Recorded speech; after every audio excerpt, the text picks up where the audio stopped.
bakat mesti datang daripada latihan. Latihan yang berterusan, latihan yang intensity, latihan yang jelas, latihan yang berada di satu kemuncak tekanan.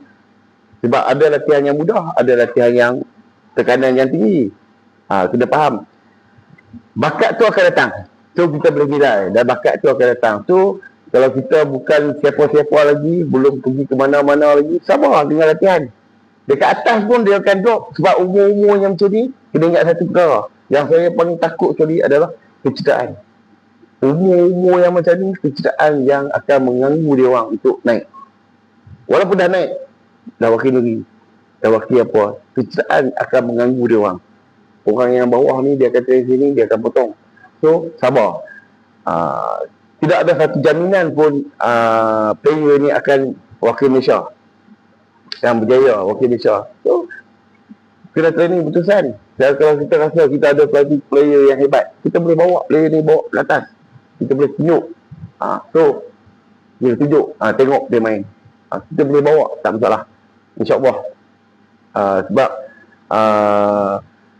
kesungguhan dia, luck dia, masa depan dia, kesungguhan tu lah kita nak tengok dalam latihan.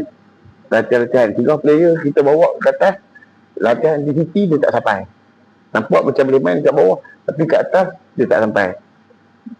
Faham tak? Latihan, dari segi latihan. Bakat tu datang dari segi latihan. Training, hard training, itu akan berlaku. Bakat tu akan berlaku. Itu bakat. Bukan bakat tu main kat teman-teman, tu kita ada bakat. Dia bakat memang ada bakat pasal label tu. Tapi pergi label ke atas, dia tak nak, dia sangkut. Banyak sangkut. Dia akan sangkut. Sebab itu terjadi. Kena faham pasal bakat ni. Bakat ni adalah training yang diberi tekanan, yang intensity. So dia boleh survive hidup dia dalam tekanan-tekanan tu. So dia berjaya lah. Semangatku terus menyala, tak ada kata menyerah. Api dalam jiwa membara, yo kita teriak bersama.